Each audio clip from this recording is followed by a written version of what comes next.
여러분 안녕하십니까. 저는 YSM 학원의 원장 송기원이라고 합니다. 제가 이렇게 여러분들을 위해서 동영상 강의를 마련하게 된 것은 여러분들이 학원을 선택할 때 있어서 좀 미리 수업을 한번 들어보고 이 수업이 나한테 맞는지 맞지 않는지를 선택하기가 굉장히 좀 어렵다 보니까 쌤이 간단한 QR코드에 선생님의 이런 동영상 강의를 실어서 여러분들이 수업을 선택하고 학원을 선택하고 과외를 선택하는 데 있어서 좀 도움을 드리고자 이렇게 짧은 강의를 준비를 했습니다. 이 수업을 듣고 여러분들이 정말로 마음에 들고 저 선생님이 가르치는 그런 패턴이나 습관이 나에게 정말 도움이 될 것 같다라고 생각하시는 분들은 연락을 주시면 선생님이 교육 상담도 해드리고 그 다음에 수업도 계속해서 진행해 드리겠습니다. 자, 지금부터 강의를 시작해 보도록 하겠습니다. 자, 이 문제는 중학교 1학년 첫 번째 과정에서 나오는 집합에 관련된 문제인데요. 여러분들이 지금 이제 새로 초등학교 6학년에서 중학교로 올라가게 되면 처음 배우는 단위 집합이라는 단어예요. 거기서 이제 집합의 여러 가지 그런 성질들, 그런 공식들을 여러분들이 잘 모르기 때문에 그런 것에 대한 간략한 설명을 하고 그 문제가, 그 개념이 과연 이 문제는 어떻게 적용이 되는지를 선생님이 보여주기 위해서 먼저 간단한 설명을 해드리도록 할게요. 여기 보시면 학생 80명이 축구부 혹은 농구부 중 적어도 하나는 반드시 신청해야 한다 이렇게 나왔고요. 축구부를 신청한 학생은 62명, 농구부를 신청한 학생은 51명이라고 할 때 축구부만 신청한 학생의 수를 구하라 라고 얘기를 했어요. 자, 집합의 개념 중에서 중요한 게 이제 뭐냐면 NA라는 개념이 있습니다. 자, 이 NA라는 개념은 A라는 집합에 속한 속한 원소의 개수를 의미해요. 자, 여기에서는 그 원소의 개념이 학생의 개념이 되는 겁니다. 그래서 우리가 집합을 이제 정의를 할 건데 일단 이렇게 정의가 되는 거고, 또 여러분들이 아셔야 되는 게 NA 교집합 B라는 부분이 있어요. 이 부분은 뭐냐면 A라는 집합에도 속하고 B라는 집합에도 동시에 속하는 그런 원소의 개수를 얘기를 해요. 그러니까 A라는 집합, A와 B에 동시에 속하는 원소의 개수 쓸게요. 원소의 개수. 이걸 우리가 A와 B의 교집합이라고 하고 기호로는 이렇게 표시를 하는데요. 일단 이 문제를 풀기 위해서는 이 두 가지 개념만 잘 알고 계시면 됩니다. 어떻게 적용을 시키냐면 요거를 이제 벤 다이어그램이라는 게 있는데, 벤 다이어그램은 이런 식으로 집합의 개수를 도식화 시키는 거예요. 이렇게 있는데, 자, 이게 A라는 집합이고 이게 B라는 집합이라는 거예요. 그래서 A에도 속하고 B에도 동시에 속하는 요 가운데 부분이 바로 A 교집합 B가 되는 거예요. 자, 그러면 지금 요 벤 다이어그램을 우리가 선생님이 다시 한번 이렇게 그려서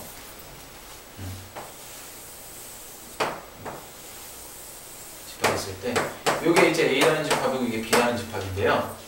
자, 저기 보시면 학생이 총 몇 명이 등장하냐면 80명이 등장하죠. 그 80명의 학생이 축구부 혹은 농구부 중 적어도 하나는 반드시 신청을 해야 돼요.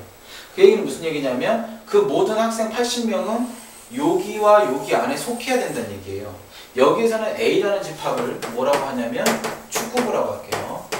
그 다음에 여기서는 B라는 집합은 농구부가 되겠네요. 자, 이렇게 정의를 했을 때 적어도 하나는 반드시 신청해야 되니까 어떤 학생이든지 간에 그 80명이라는 학생은 여기 아니면 여기 안에 속해야 된다는 거예요. 근데 봤더니 축구부를 신청한 학생이 총 60명이에요. 다시 얘기하면 NA라는 집합에 속하는 학생은 62명이 되는 거고요. 농구부에 신청한 학생은 51명. 다시 얘기하면 여기서는 B를 농구부라고 정했으니까 NB가 의미하는 거는 51명이 되는 겁니다. 자, 보세요. 그러면 모든 학생들을 다 합쳐서 봤을 때 이 학생, 축구부에 속한 학생, 농구부에 속한 학생을 다 더했더니 몇 명이 나오나요? 113명이 나옵니다. 그러면 문제의 의문점이 드는 게 뭐냐면 학생은 총 몇 명인데 80명인데 지금 113명이 나왔죠. 그러면 113명 중에서 학생은 80명밖에 안 되는데 몇 명의 33명이라는 유령의 학생이 나오네요. 그죠? 그럼 이 학생들은 도대체 어떻게 해서 더 나오게 된 것이냐? 자, 생각을 한번 해보면 그래요. 어떤 한 학생이 축구부도 신청하게 되고 농구부도 신청하게 되는 학생들을 한번 생각을 해볼게요. 축구부를 신청하는 학생은 분명히 축구부를 세는데 62명이 들어갔을 거예요. 그죠? 그리고 농구부를 그 학생이 똑같이 또 농구부도 신청한 거예요. 그러면 그 학생 같은 경우에는 요거를 세는데도 들어간 거라고.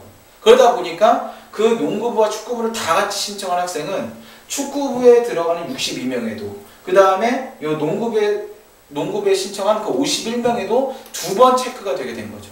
그래서 그런 학생들이 바로 교집합이 되는 거예요. 그 교집합이 바로 몇 명이 된다? 33명이 되는 거죠.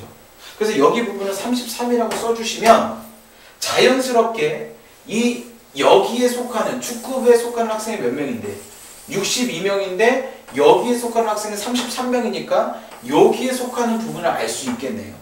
여기에 속하는 학생들은 몇 명이 되겠나요? 그러면 네, 29명이 되겠죠. 왜? 62에서 33을 빼면 되니까. 그 다음에 여기에 속하는 학생들, 다시 얘기하면은 농구부를 신청한 학생들은 51명인데 그 중에서 33명이 여기 있으니까 축구부도 신청한 학생이니까 여기에 속하는 학생들은 51에서 33을 빼면 되겠네요. 그러면 몇 명이 되나요? 18명이 되겠죠. 자, 그러면 지금 문제에서 요구하는 건 축구부만 신청한 학생이에요. 자, 축구부만 신청했다는 얘기는 무슨 얘기냐? 순수하게 농구랑 축구를 다 신청한 학생도, 그러니까 예를 들어서 축구부를 신청한 학생이라고 한다면 축구부만 신청한 학생도 있을 거고 축구부랑 농구부를 둘 다 신청한 학생도 있을 거예요. 근데 여기서 요구하는 건 축구부만 신청한 학생. 그럼 여러분들 지금 찾았나요? 어느 부분이 되겠어요? 자, 여기 있는 부분을 좀 전에도 얘기했다시피 축구부에도 속하고 농구부에도 속하는 학생들이고 여기가 축구부에 속하는 학생들이니까 축구부만 신청한 학생들은 여기가 되겠죠. 그죠? 그래서 답은 몇 명이 되는 거예요? 29명이 되는 겁니다. 그래서 29명.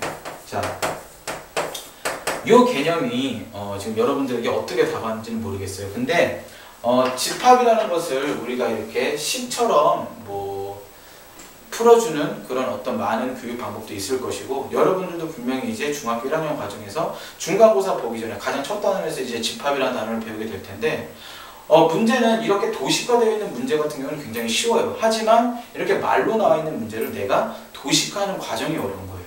그리고 나서 이렇게 내가 벤 다이어그램만 제대로 그렸고 그 다음에 이런 식으로 내가 의미하는 그런 숫자의 식만 세울 수 있었다면 나머지 부분들은 굉장히 쉽게 우리가 답을 찾을 수가 있죠. 그래서 여러분들에게 이제 초등학교와는 다르게 중학교 때 좀 더 중요하게 물어보는 개념은 뭐냐면 초등학교 때는 단순히 계산 문제만 이렇게 쉽게 푸는, 그리고 식이 나왔을 때 그걸 어떻게 하면 빠르고 정확하게 푸냐 이런 거를 여러분들에게 요구했다면 중학교 과정부터는 이런 실제 생활에 이용을 해서 여러분들이 알고 있는 식을 얼마나 많이 도식화 시킬 수 있는지 그런 응용력에 관련된 문제를 굉장히 많이 접하게 됩니다.